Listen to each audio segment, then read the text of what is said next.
I've questioned myself as to why did I go, what was I doing? Welcome to WatchMojoUK, and today we're looking at times when desperate celebrities try to reclaim the limelight. I've been cast away on a desert island. It's my chance to tell my side of my story. Going into the jungle. All hail the Emperor!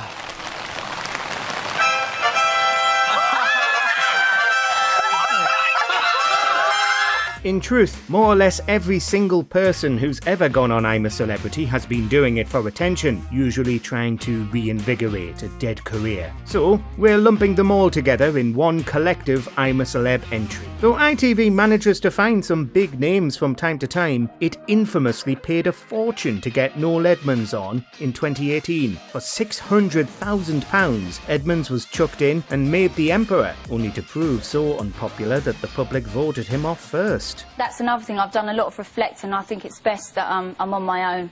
I just don't want to be in a relationship. The really desperate celebs have gone in more than once. Katie Price notoriously appeared twice. And finally, nothing screams desperation like politicians eating unmentionable bits of animals to try and endear them to the public. You were socialising someone outside of your household? Yeah, I didn't break any laws. Guidance is different, but anyway, I don't want to go Oh, so there's a rule and there's a law. Andrew Neil's move to GB News. What I didn't want it to become, I could see it was happening, which is why I left almost immediately, was an outlet for bizarre conspiracy theories or anti-vaxxers. The channel hadn't yet launched when Andrew Neil, stalwart BBC presenter and one of the country's most respected political commentators, decided to leave mainstream television and join GB News. He was actually one of the founders, but quickly wound up embarrassed when GB News was a failure at the beginning. Well, I had always made it clear it wouldn't be a British Fox News, and I think you could do something different without going anywhere near Fox. It was plagued with teething problems and rookie mistakes that would have never happened at a major broadcaster with experienced presenters, and it seemed that Neil got sick of it. He was one of its earliest hosts, attempting to be a vanguard of alternative news programming, only to resign and go work for Channel 4. This put attention on GB News for all the wrong reasons. The differences were such that the direction they were going in was not the direction that I had outlined. It was not the direction that I had envisaged for the channel. Quitting live on air. This is a 2-hour trash-a-thon of our royal family, of the monarchy, of everything the Queen has worked so hard for. If there's one thing Piers Morgan always loved, it's attention. That's why he's been courting controversy for his entire editorial career, often parroting opinions and talking points that he doesn't seem to actually believe. OK, I'm done with this. No. Sorry, no. Sorry. Do you know what? That's pathetic. You can trash me, mate, but not my own No. stuff. See you later. I'm being...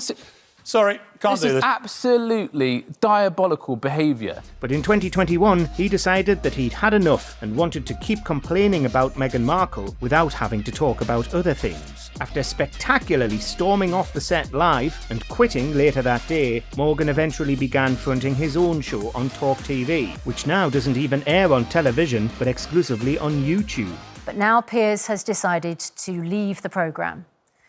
Some of you may cheer and others will boo. He's still got fans, but we're sure his temper tantrum put a lot of people off. He can give it, but he can't take it. It doesn't stop, does it? Just interview after series after... But it's just never ending.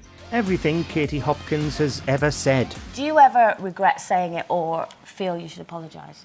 No, I don't regret saying anything that I've said because I'd stand by it. When is Katie Hopkins not desperately trying to attract attention? Well, never. She built her entire media career on being so controversial and outrageous that people just can't help but talk about her. No, I'm going to answer. I am going to answer if we let me answer, of course. And the thing I would say is, you know, there are hard things that are said. I wasn't the biggest fan of your sister. It was because of this love of attention that The Last Leg famously refused to give her its coveted Dick of the Year award on the grounds that she would like it too much, while even the most ruthless pranks seemed to leave her unaffected. Epileptics are all weirdos, they're up there with the Asians. But the more absurd her views get, the less people are interested in what Hopkins has to say. Thankfully, she hasn't been an influential voice in British politics for quite a few years now. So, Brooklyn or London. Your child's called India.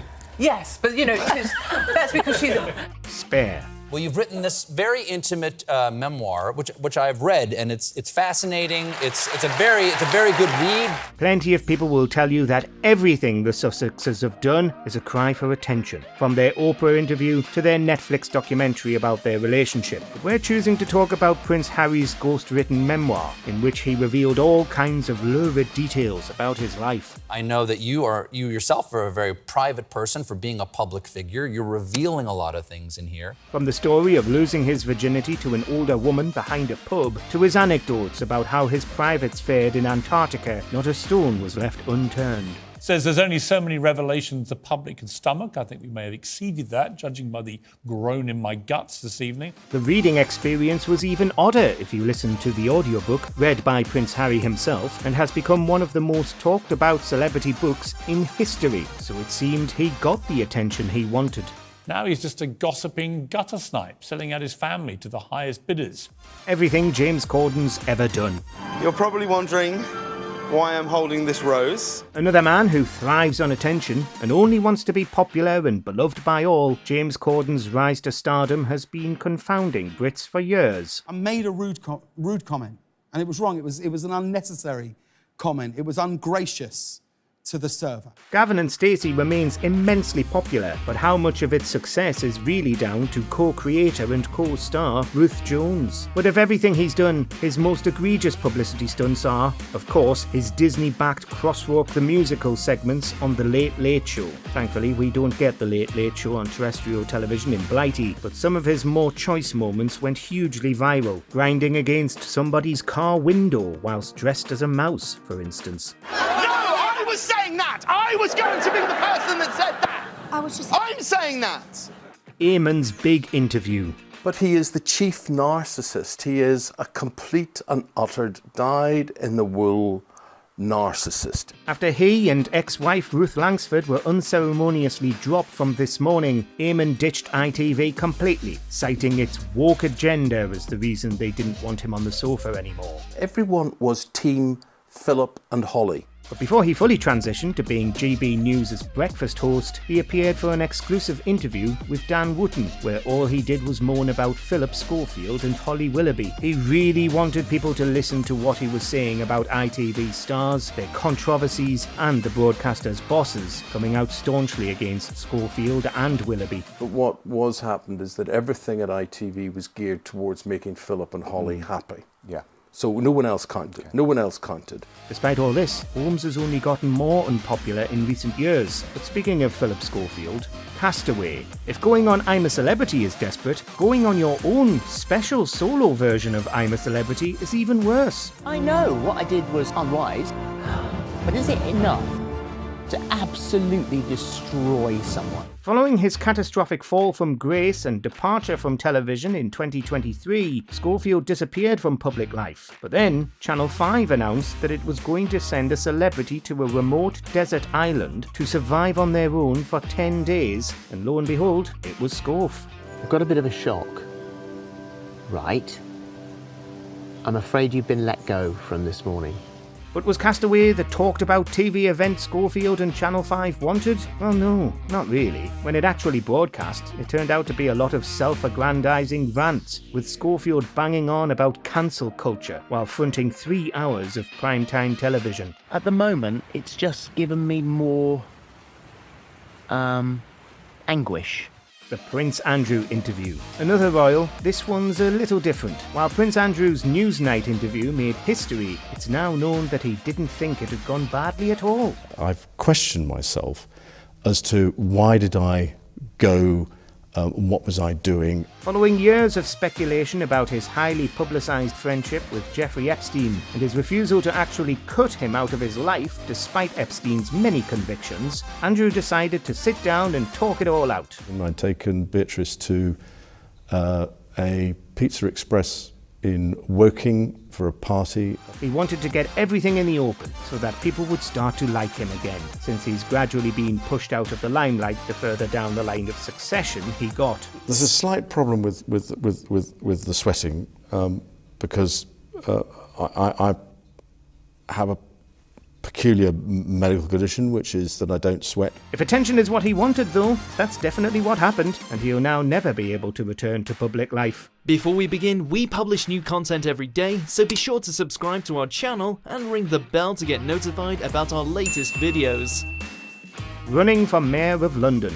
I will scrap the pollution-causing low-traffic neighbourhoods that have cut off neighbourhoods and discriminate against the most vulnerable in society. From being a third-rate actor to a third-rate politician, for a time, Lawrence Fox was the go-to far-right commentator. This all started after a controversial Question Time appearance, but actually he moved on to being a pundit for GB News, and then tried his hand at politics. He tried to stand against Boris Johnson in his constituency in 2023, as well as running for London Mayor 2 years before. I will make London safe again. 3,000 new policemen. I will scrap the City Hall cronies to pay for this. In both cases, Fox did so poorly that he lost the cash deposits candidates are asked to make in order to appear on the ballots. He then tried to run for mayor again, only to do all the forms wrong, and has recently found himself in legal trouble for defaming various people. And the Union Jack will fly outside every single school and institution in London. Let us know in the comments which celebs you wish would stay out of the spotlight and keep to themselves. Why did you break your own guidance? Because it was a mistake, because I fell in love with somebody and we all I know was what taken by happened. love. Well, it's true. Do you agree with our picks? Check out this other recent clip from WatchMojoUK and be sure to subscribe and ring the bell to be notified about our latest videos.